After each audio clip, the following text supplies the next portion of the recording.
गहरी पहाड़ियों और हरियाली से घिरे एक छोटे से गांव में एक विशाल पीपल का पेड़ था। यह पेड़ केवल गांव का केंद्र नहीं था, बल्कि कई पीढ़ियों की कहानियों का मुख्य गवाह भी था।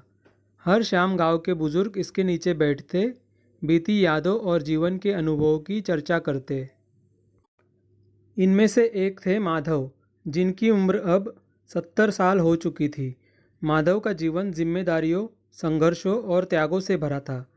लोग उन्हें एक मेहनती इंसान के रूप में जानते थे, लेकिन उनकी मुस्कान कहीं गुम हो चुकी थी। उन्होंने पूरी जिंदगी दूसरों के लिए जी, लेकिन अपनी खुशी के लिए कभी नहीं।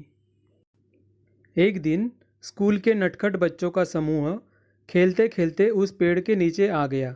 बच्चों की हंसी ठिठोली ने माहौल को जीवंत कर दिया। लेकिन जब उन्होंने माधव से पूछा, दादाजी, आपने अपनी ज़िंदगी में सबसे ज़्यादा मज़ा कब लिया? माधव के चेहरे पर एक अजीब सी खामोशी छा गई। उन्होंने सोचा, लेकिन कोई जवाब नहीं मिला। आखिरकार उन्होंने धीरे से कहा, मज़ा? मुझे याद नहीं, शायद कभी नहीं। उनकी बात सुनकर बच्चों ने हंसते हुए कहा, कैसी ज़िंदगी जी आपने जिसमें मज़ा ही नहीं लिया? बच्चों के इस मासूम सवाल ने माधव को गहरे विचारों में डाल दिया। क्या सचमुच उनकी ज़िंदगी केवल सांस लेने और दूसरों की उम्मीदें पूरे करने में ही बीत गई? क्या उन्होंने कभी अपनी खुशी के लिए कुछ किया? यही सवाल उनकी ज़िंदगी में बदलाव का कारण बना।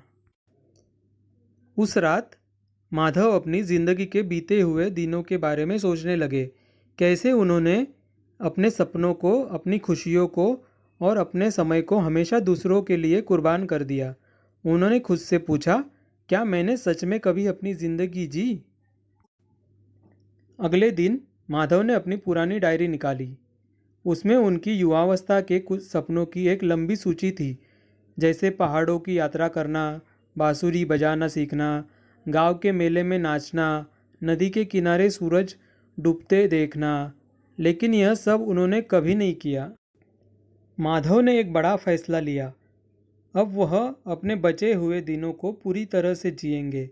वह मरने से पहले मर कर नहीं, बल्कि हर पल को खुशी और जुनून के साथ जिएंगे। माधव ने अपने दोस्तों को बुलाया और बोले, हमने पूरी ज़िंदगी दूसरों के लिए जी है, अब वक्त है कि हम खुद के लिए जिए। चलो कुछ नया करें। सबसे पहले माधव ने बांसुरी खरीदी। हर सुबह वह गांव के तालाब पर जाकर बांसुरी बजाने की कोशिश करते। शुरुआत में लोग हंसे, इस उम्र में ये क्या कर रहे हो? लेकिन माधव ने किसी की परवाह नहीं की। धीरे धीरे उनकी बांसुरी में सुर आने लगे। एक दिन माधव ने पहाड़ों की यात्रा का सपना पूरा करने का निर्णय लिया। उन्होंने अपने दोस्तों के साथ एक छोटी सी ट्रिप की योजना बनाई। पहाड़ों में जाकर उन्होंने महसूस किया कि वह इतने सालों तक किस खुशी से वंचित थे। ठंडी हवा, बर्फ से ढके पहाड़ और सूरज की किरणें। माधव ने पहली बार खुद को जिंदा महसूस किया। गांव में लौटने के बाद माधव ने बच्चों और बुजुर्गों को इकट्ठा करके अपनी ज़िंदगी के अनुभव साझा किए। उन्होंने कहा, हम सब सोचते हैं कि जिम्मेदारियां निभाना ही ज़िंदगी है, लेकिन यह आधा सच है। ज़िंदगी वह है जो हम अपनी आत्मा को खुश रखने के लिए करते हैं। माधव ने गांव के मेले में नाचने का सपना भी पूरा किया।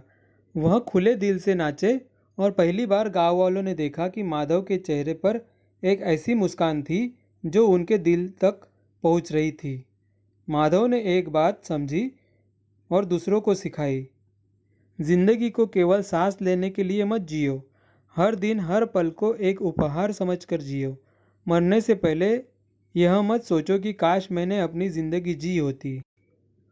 कुछ सालों बाद जब माधव का अंत समय आया तो उनके आखिरी शब्द थे, अब मैं मरने से नहीं डरता, क्योंकि मैंने अपनी ज़िंदगी पूरी तरह से जी ली है।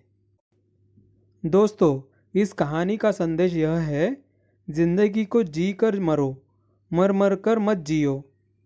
अपने सपनों और खुशियों को कभी भी नज़रअंदाज मत करो, क्योंकि यही आपकी ज़िंदगी का असली मकसद है। अगर आपको यह कहानी पसंद आई हो तो चैनल को लाइक और सब्सक्राइब करना ना भूलें। मिलते हैं एक नए वीडियो के साथ। धन्यवाद।